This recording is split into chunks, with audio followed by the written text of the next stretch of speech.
नमस्कार, आप देख रहे हैं डीडी हिमाचल। स्वागत है आप सभी का कार्यक्रम योग और जीवन में। दर्शकों, योग की अगर बात की जाए तो ये केवल शरीर को तानने या फिर खींचने तक ही सीमित नहीं है, बल्कि कहीं ना कहीं एक स्वस्थ जीवन जीने की कला है, जिसके माध्यम से हम अपने स्थूल शरीरों के जो विकार है उनको भेदते हैं। और कहीं ना कहीं कहा भी जाता है जो प्रतिरक्षा के लिए योग एकमात्र विकल्प हमारे सामने रहता है। यानी कि समग्र स्वास्थ्य की जब हम बात करते हैं, कहीं ना कहीं योग जो है सर्वप्रथम हमारे लिए लाभदायक है। तो आज कार्यक्रम में हम इसी विषय यानी कि समग्र स्वास्थ्य के लिए योग किस तरह से महत्वपूर्ण है, किस तरह के योगाभ्यास हम कर सकते हैं, इस विषय पर जानकारी देने के लिए हमारे साथ कार्यक्रम में आज मौजूद हैं हिमाचल प्रदेश विश्वविद्यालय से डॉक्टर सत्य प्रकाश पाठक जी, और इन्हीं के साथ हमारे साथ आज योग प्रदर्शिका के तौर पर प्रतिभा शर्मा जी भी मौजूद है। आप दोनों का कार्यक्रम में स्वागत है।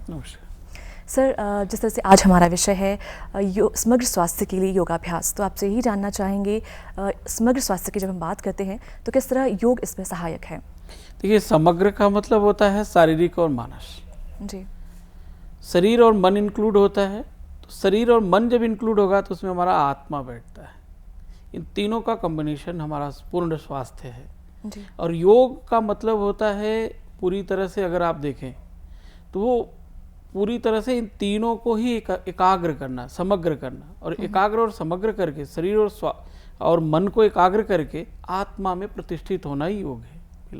योग दर्शन के अनुसार आत्मा में कब जो है हमारा अब स्वयं में हम प्रतिष्ठित होंगे, जब भी आपने देखा होगा स्व और स्थ वर्ड बोला आपने, समग्र स्वास्थ्य, तो वहाँ स्व और स्थ शब्द है।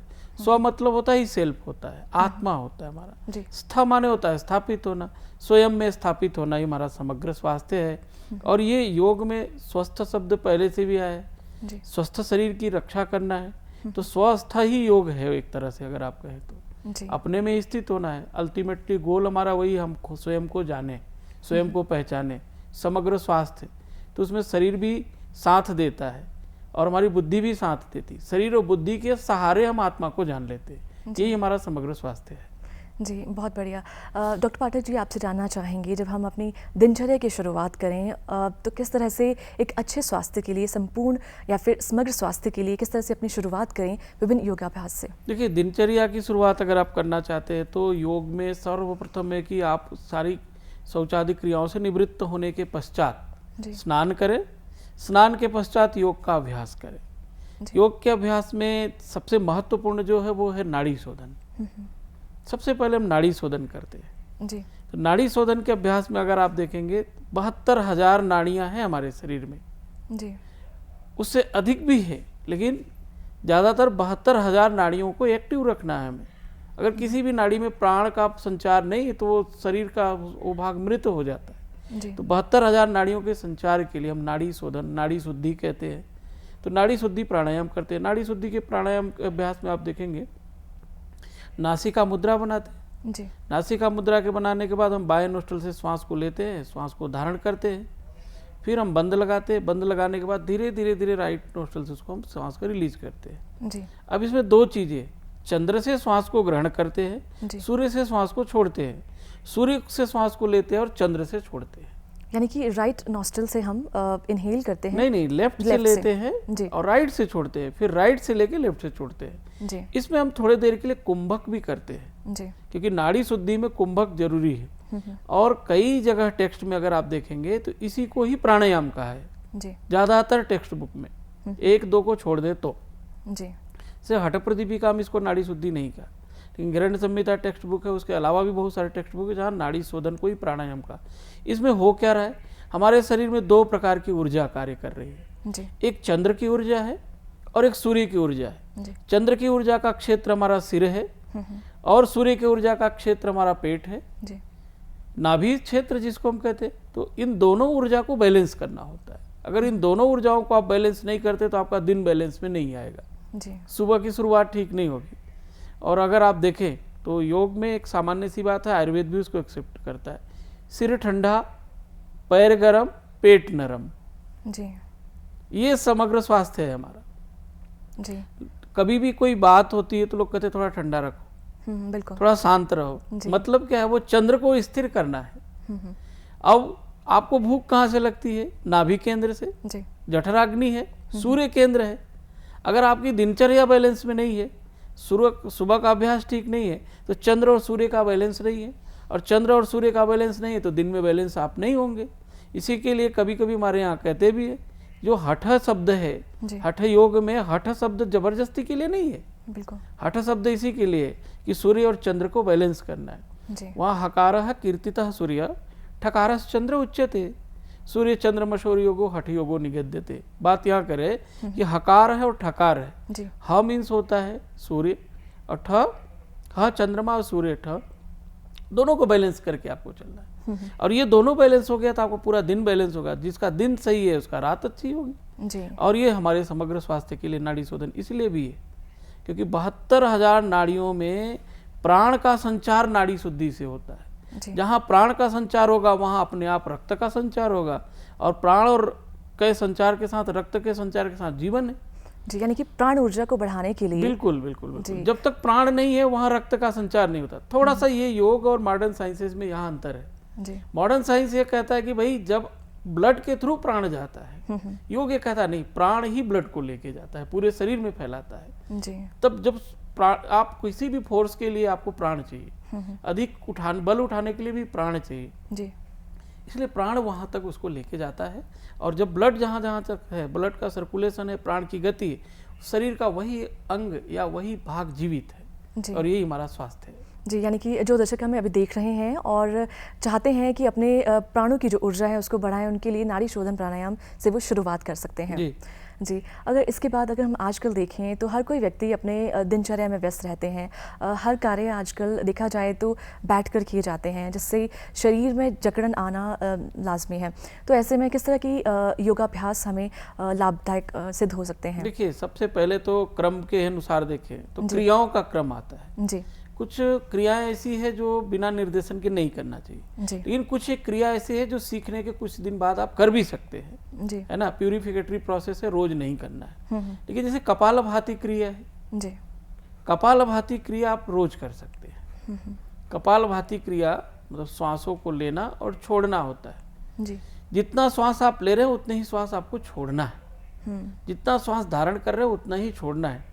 जैसे मान लो प्रतिभा अभी मैं करके दिखा रहे हैं, श्वास को ले रहे हैं, छोड़ रहे हैं, ले रहे हैं, छोड़ रहे हैं, ले रहे हैं, छोड़ रहे हैं। इसमें हो क्या रहा है, आपको एक इसमें मैकेनिज्म है जी। श्वास को जितना लेंगे और जितना छोड़ेंगे तो आप उतना श्वास लेने और छोड़ने के लिए तैयार रहेंगे। लोग क्या करते हैं, अधिक थकते कब है, श्वास को लिया ज्यादा छोड़ा कम, लिया ज्यादा छोड़ा कम। एक समय आएगा कि धीरे धीरे आप थक जाते हैं। घोड़ा एक ऐसा जीव है, आपको अगर बताएं उदाहरण के लिए, तो जितना श्वास लेता उतना छोड़ता है, जितना लेता उतना छोड़ता है।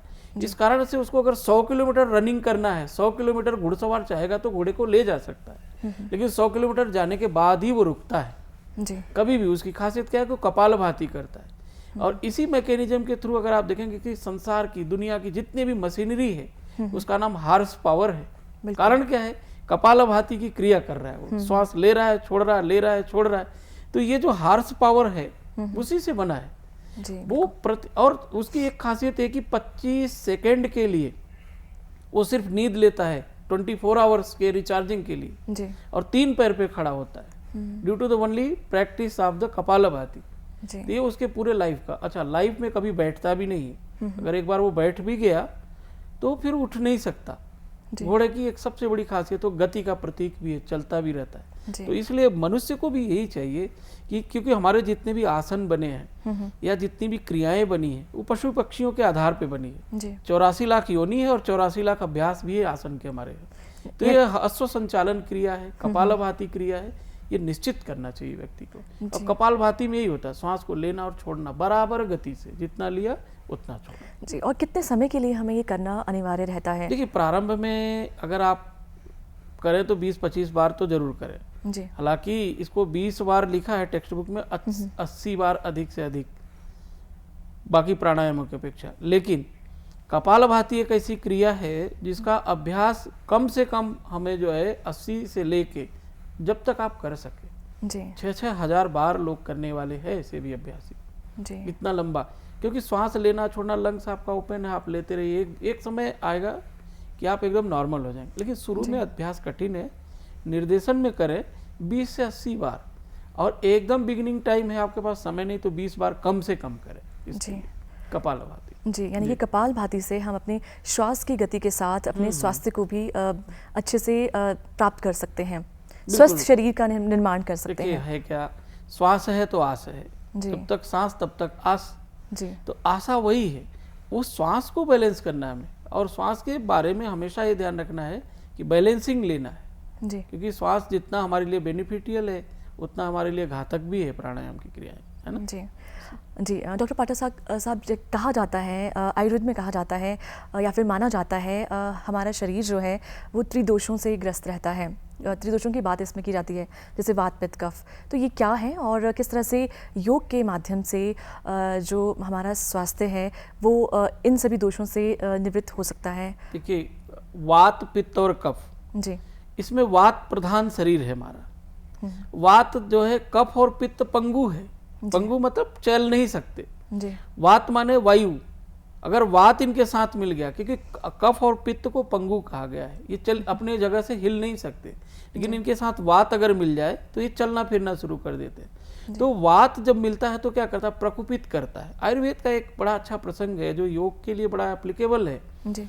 वहाँ लिखा, जैसे बाहर में हवा चलती है तेजस के साथ, पेड़ों को उखाड़ देती है, नदियों के पानी में उफान ले आ देता है, समुद्र में भी उफान ले आता है, उसी तरह का उथल पुथल जब वात शरीर में प्रकोपित हो जाता है या शरीर के दोषों को उभार देता है, शरीर को डिसबैलेंस कर देता है, तो इसलिए भी वात का कंट्रोल करने के लिए वातावरण शुद्धि वहाँ बताया है। यानी एकादश मतलब 11 वायु है, 11 प्रकार की वायु है जो आपस में डिसबैलेंस होती है, कफ और पित्त को वो इधर उधर बिखेर देती है पूरे शरीर में।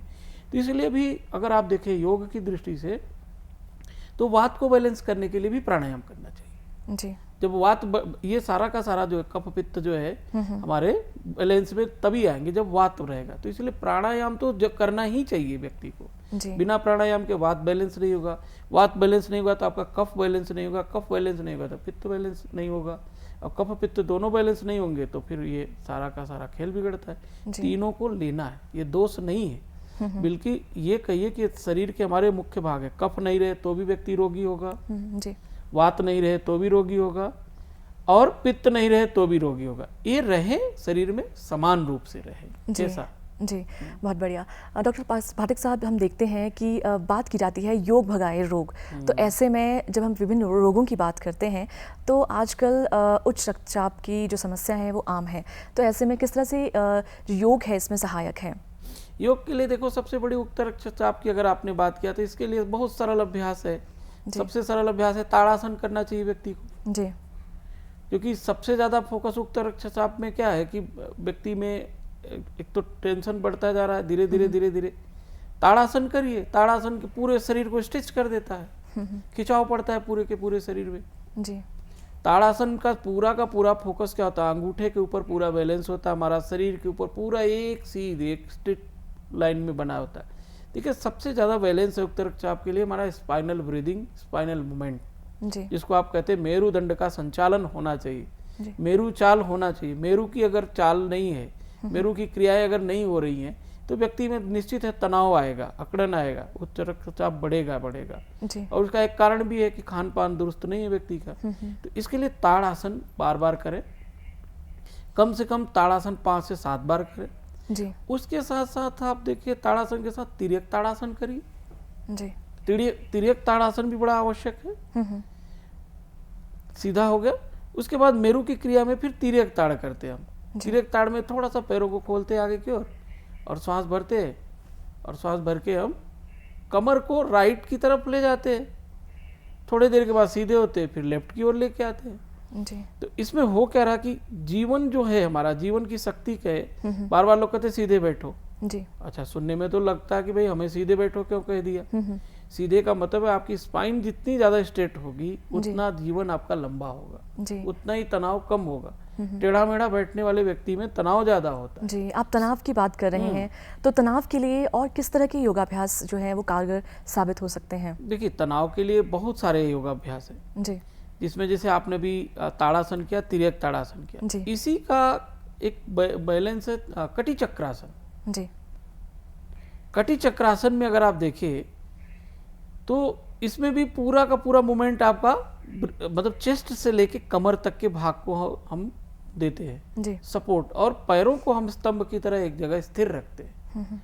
तो कटी चक्रासन के अभ्यास में बार बार भी देखेंगे तो कमर के लिए भी है, जी। तनाव प्रबंधन के लिए जैसे ताड़ासन है, कटी चक्रासन है, और इसके बाद अगर आप देखें तनाव प्रबंधन के लिए तो ऐसे बड़े सूक्ष्म और सरल अभ्यास हैं। जी। ऐसा नहीं कि बहुत कठिन अभ्यास भी हैं, लेकिन उन कठिन अभ्यास को तब आप करें जब बहुत पहले से कर रहे हैं। जी। व्यक्ति कम समय में ऑफिस टाइम में है, 10 मिनट समय जीवन को देना, बाकी समय से पहुंचना है हर जगह, तो ये सारे अभ्यास वो ऑफिस में भी कर सकता है, स्टैंडिंग में भी खड़ा एक जगह पे कर सकता है। यानी कि हर आयु वर्ग का जो व्यक्ति है वो इन अभ्यास को कर सकते हैं। और जो रोगी व्यक्ति है, किन रोगों से ग्रस्त व्यक्तियों को थोड़ा इसमें अभ्यास की ज़्यादा ज़रूरत रहती है, या फिर हम कह सकते हैं परहेज, या फिर नहीं? योग में देखिए, योग के लिए एक बड़ी अच्छी बात है जी, बार बार लोगों को लगता है कि ये न करें। जी। योग में ऐसा नहीं है। वहाँ लिखा है युवा, वृद्धो, अतिवृद्धो, व्याधितो, दुर्बलोपि वा अभ्यासात सिद्धिम आपनोति सर्वयोगेषु तंद्रिता। आप देखिए कि हठ प्रदीपिका की बात है ये। वहां लिखा है कि युवा व्यक्ति हो, युवा वृद्ध व्यक्ति हो, अतिवृद्ध हो, खाली बूढ़ा नहीं, अधिक बूढ़ा, व्याधित जिसको रोग हुआ, दुर्बल जो कमजोर है ना, ये सब अभ्यास कर सकते हैं। तो अब ये है कि सभी अभ्यास करते, सभी अभ्यास सभी नहीं कर सकते, उसके लिए सिलेक्टेड अभ्यास है कि ये कर सकते हैं। तो कंडीशन ये डिपेंड करती है कि कैसा व्यक्ति है। लेकिन यदि व्यक्ति को अपनी दिनचर्या या जीवन स्वस्थ रखना है तो प्रत्येक व्यक्ति को प्रत्येक अभ्यास धीरे धीरे करना चाहिए। जी, अभ्यास के साथ शुरुआत करनी चाहिए और प्रत्येक दिन जो है वो योग हम कर सकते हैं। इसके साथ साथ अगर आहार की हम बात करें, और अगर हम आयुर्वेद के हिसाब से या फिर हम योग की अगर बात करें, इसमें कहा जाता है कि योग के जो स्तंभ है उसके बारे में भी थोड़ा आपसे जानना चाहेंगे। देखिए, योग के स्तंभ अगर आप कहेंगे तो हमारे यहाँ सत्व, आत्मा और शरीर, जी, ये तीन ही जो है स्तंभ है। सत्व मीन्स माइंड, आत्मा हमारा सोल है, और शरीर ये त्रिदंड है। और अगर ये बैलेंस है आपका तो आपका समग्र स्वास्थ्य और योग है। अब इनको बैलेंस करने के लिए 3 स्तंभ आयुर्वेद में बताए हैं। जी। वो 3 जो उपस्तंभ है, हम उनको उपस्तंभ इसलिए कहते हैं कि स्तंभों को ठीक करने के लिए उपस्तंभ। वो 3 उपस्तंभ है, आहार, निद्रा और मैथुन। जी। आहार ठीक होगा तो नींद ठीक आएगी, और मैथुन एक उसका भाग है। अब ये सभी को मैथुन करना है नहीं करना है, ये शास्त्र ने डिसीजन दिया है अलग अलग कंडीशंस में। जी। लेकिन व्यक्ति की एक शरीर की नीड, एक समय की पहचान ये है। इनको बैलेंस करने के लिए, निद्रा और मैथुन को बैलेंस करने के लिए आपका आहार ठीक हो रहा। आहार बिगड़ा तो अब आप देखो कि आहार बिगड़ते ही आपका सत्व मीन्स माइंड बिगड़ेगा, और माइंड बिगड़ेगा तो आपका पूरा का पूरा जीवन बिगड़ेगा। एक इसका कारण भी बताते हैं। जब व्यक्ति आहार ग्रहण करता है, आहार ग्रहण करने के बाद वो रस बनता है, रक्त बनता है शरीर में, मांस बनता है, अस्थि बनती है, स्नायु बनता है, मज्जा बनता है, शुक्र बनता है। शुक्र माने स्पर्म जिसको आप बोलते हैं। वो शुक्र संतान के लिए होता है। जब हम संतानोत्पत्ति करते हैं तो वो जेनेटिक वो सारी चीजें उसमें वो प्रवेश करती है। अगर आपका आहार गड़बड़ है तो आपका जीन गड़बड़ है, आपका जीन गड़बड़ है, आपकी संतति गड़बड़ है। फिर हम समाज को दोष देते हैं। आजकल के बच्चे सुनते नहीं। कारण क्या है? हम नहीं सुने हैं पहले, हम नहीं बैलेंस में है पहले। तो इसमें जेनेटिकली डिसऑर्डर्स हमारे कन्वर्ट होते हैं। जेनेटिकली हर कुछ हम देते हैं। आहार शुद्ध हुआ तो सब कुछ शुद्ध हो जाए। जी, यानी कि आहार की शुद्धता बहुत महत्वपूर्ण है। बहुत महत्वपूर्ण है। आहार की शुद्धता खास करके युवा वर्ग के लिए बहुत जरूरी है, क्योंकि वो आगे माता पिता बनने वाले हैं, जीवन में अच्छी वो संस्कृति को बढ़ाने वाले हैं, संस्कारों को बढ़ाने वाले, उनके लिए आहार जरूरी है। इसके साथ साथ अगर आप देखें तो इन तीनों को बैलेंस करने के लिए छोटे 2 और अभ्यास है जी। उनमें हम भुजंगासन जैसे हमारा महत्वपूर्ण एक अभ्यास है जी। अगर आप देखें तो कारण क्या है इसमें? भुजंगासन में पेट के बगल लेटते हैं, लेटने के बाद श्वास भरते हैं और दोनों हाथों को कंधे से पीछे की ओर खींच के रखते हैं जी। और धीरे धीरे श्वास भर के ऊपर की ओर जाते हैं। यहाँ क्या है? चंद्र आपका ऊपर की ओर है, सूर्य आपका नीचे की ओर है जी। और इसमें भी ब्रीथ के साथ साथ स्पाइनल मूवमेंट है। स्पाइनल मूवमेंट इसलिए भुजंग शब्द सांप को कहते हैं। सर्प चलता अपने स्पाइन के बस पे है। अगर उसकी स्पाइन फ्लेक्सिबल ना हो तो काम नहीं कर सकता, रन नहीं कर सकता, दौड़ नहीं सकता, फन नहीं उठा सकता। तो इसमें भी वही क्रिया है भुजंग शब्द में जी। भुजंगासन करें। भुजंगासन के अभ्यास को 2 से 3 बार करें, 4 बार करें। थोड़े देर के बाद भुजंग अभ्यास करने के बाद काउंटर अभ्यास इसका कर सकते हैं। जैसे जी एक है हमारे पास पश्चिम उत्तानासन। जी अब यहाँ पश्चिम शब्द किसके लिए है? पश्चिम शब्द हमारे स्पाइन के लिए है। जी पीठ जिसको आप कहते हैं, जी। पीछे की ओर पश्चिम है। आप शायद शुरू में देखेंगे स्कूल टाइम में भी पूरब किधर है पश्चिम किधर है पूछते थे, जी तो पढ़ते थे उगते सूरज की ओर खड़े हो जाओ, तुम्हारे दाहिनी तरफ क्या है, तुम्हारे बाईं तरफ क्या है, जी। ठीक पीछे पश्चिम है कहते थे। बिल्कुल ये पश्चिम शब्द दिशा के लिए नहीं, पश्चिम शब्द शरीर के स्पाइन के लिए बना है। पीठे, पीठ शब्द उसी का नाम है। जी पीठ के दो अर्थ है यहाँ पे, आसन भी है और पश्चिम भी है। पश्चिम उत्तान है, यानी उत्तान माने ऊपर की ओर खींचा हुआ, है ना, जी। ऊपर की ओर जब पश्चिम खींचता। अभी देखा आपने कि एक में स्टमक को हमने किया, दूसरे को स्पाइनल ब्रिज में ले आए, इसमें भी स्पाइन मुख्य है और प्राण के साथ जी पश्चिमोत्तान का अभ्यास करना चाहिए। क्योंकि ये सारे जो अभ्यास है, पश्चिमोत्तान हुआ, भुजंगासन हुआ, जी। सरल है। यानी कि युवाओं के लिए भी काफ़ी लाभप्रद है इस तरह के जो आसन योगाभ्यास रहते हैं। हाँ, हमने पहले भी आपसे कहा, अभी जी। भी बात में हम उसे ही कहेंगे जी। कि जो योग का अभ्यास है सिलेक्टेड पर्सन के लिए नहीं है, जी योग का संपूर्ण मानव अभ्यास जाति समग्र के लिए है। जी सभी कर सकते हैं। हमारे जी। पास हम बच्चे भी कर सकते हैं, बूढ़े भी कर सकते हैं, व्याधि वाले भी कर सकते हैं। जी तो ये जरूरी है कि ध्यान कौन कौन दे, कौन बचे इससे, वो अलग बात है। जी। डॉक्टर पाटिल साहब, जैसे हम देखते हैं कि आजकल महिलाएं जो है हर कार्य क्षेत्र में कार्य कर रही हैं और कहीं ना कहीं दोहरी जो है अपनी उपस्थिति दर्शा रही हैं, अपने गृह में भी कार्य कर रही है और अपने कार्यस्थल पर भी। ऐसे में किस तरह से योग के माध्यम से वो अपने आप को स्वस्थ बनाकर रख सकती हैं, तनाव मुक्त रह सकती हैं? देखिए, आपने प्रश्न महिलाओं के लिए किया। जी मैं महिला तो हूँ नहीं, लेकिन एक व्यक्तिगत अनुभव जिसको कहते हैं, जी व्यक्तिगत अनुभव क्या, परिवार में रहने के नाते जी एक अनुभव है ये कि अगर आप देखें तो एक महिला का जीवन सबसे पहले शुरू होता है, किसी भी पुरुष से पहले। अगर वो सही अर्थ में गृहिणी है, महिला है, सबसे पहले उठना है, उसको अपने कर्मों से निवृत्त होना है, स्नान करना है, सभी के लिए भोजन बनाना है और सबसे पहले उसको ऑफिस में भी पहुंचना है जी और आना भी उसको सबसे लेट में ही सारा काम निपटा के है। और उसके साथ साथ उसके पास दो ऐसी जगह है, एक किचन है उसका जी और एक उसका बाथरूम है।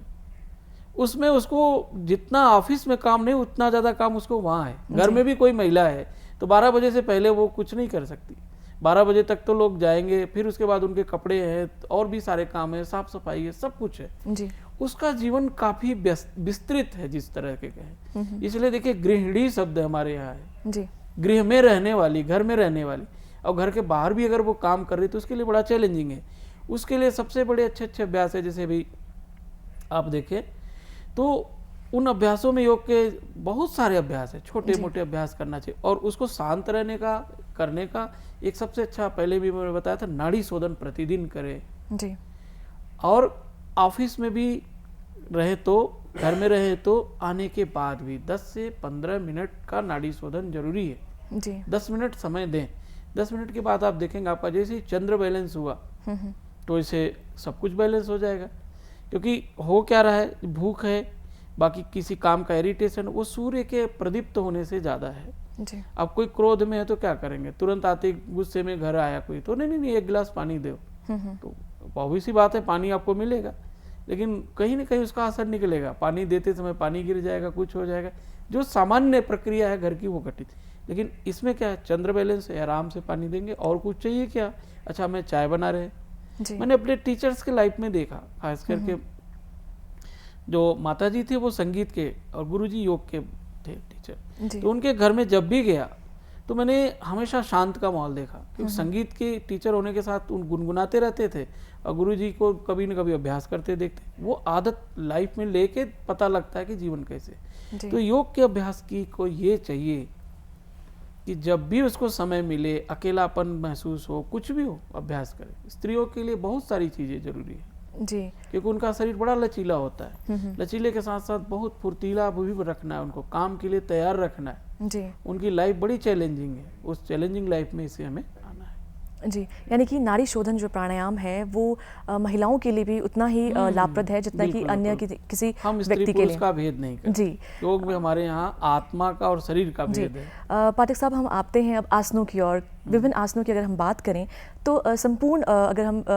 शरीर की बात करें, समग्र स्वास्थ्य की बात करें, तो ऐसे कौन से आसन हैं जो लाभप्रद रहते हैं?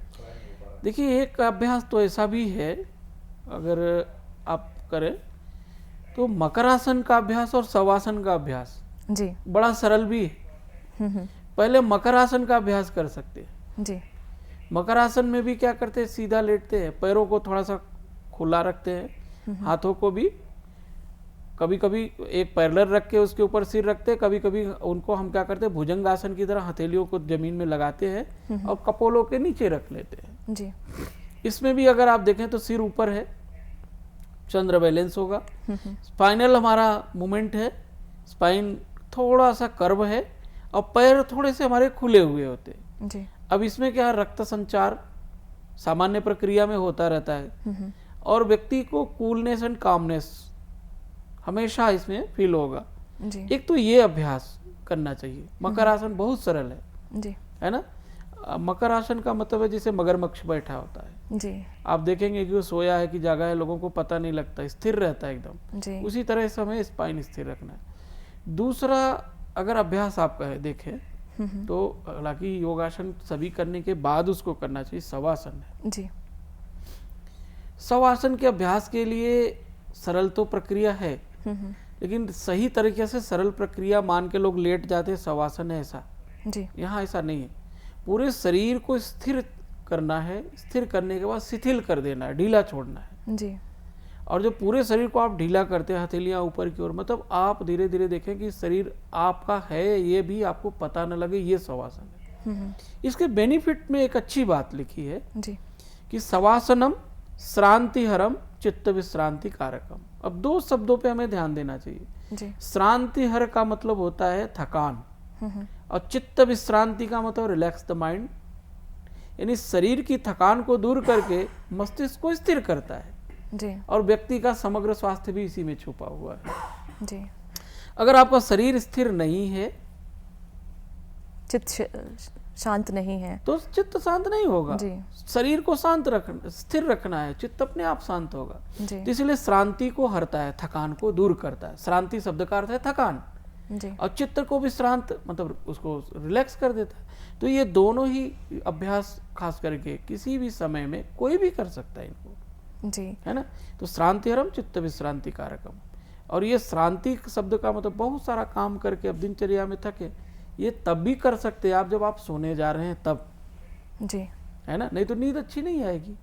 और जी। इसमें आंखें बंद करना है और ये सोचना है कि हमने दिन भर क्या किया, उधर जाने की बजाय हम क्या कर रहे हैं इस पे चले आना चाहिए। जी। अपने शरीर पे ध्यान देना चाहिए। जी। यानी कि शरीर को और चित्त को शांत करने के लिए एक महत्वपूर्ण आसन कह सकते हैं हम इसे। बिल्कुल, जी। अति महत्वपूर्ण है, महत्वपूर्ण नहीं, अति महत्वपूर्ण आसन। शरीर शांत नहीं है और आपका चित्त शांत नहीं है तो आपका आत्मा शांत नहीं है, फिर जी। आप समग्र की बात नहीं कर सकते। जी। तो समग्र के लिए बड़ा आवश्यक है ये। जी। आपसे ये भी जानना चाहेंगे योग की शुरुआत किस तरह से करनी चाहिए? जो हमें दर्शक अभी प्रथम बार देख रहे हैं, किस तरह से अपने को वो योग के लिए तैयार करें, किन सावधानियों का वो ध्यान रखें? दो चीजें, किस तरह योग करें और किन सावधानियों का ध्यान करें। तो योग का अभ्यास बिना स्नान के न करें। जी। पहला हिदायत तो उनको यही है, तो बिना स्नान के न करें। शौच आदि क्रिया से निवृत्त होने के बाद स्नान करें। किसी भी समय, अगर ज़्यादा ठंड है तो गुनगुना पानी ले और ज़्यादा गर्मी है तो ठंडा पानी ले। उसके बाद क्या देखा देखी करे योग, छीजे काया बाढ़े रोग। जी।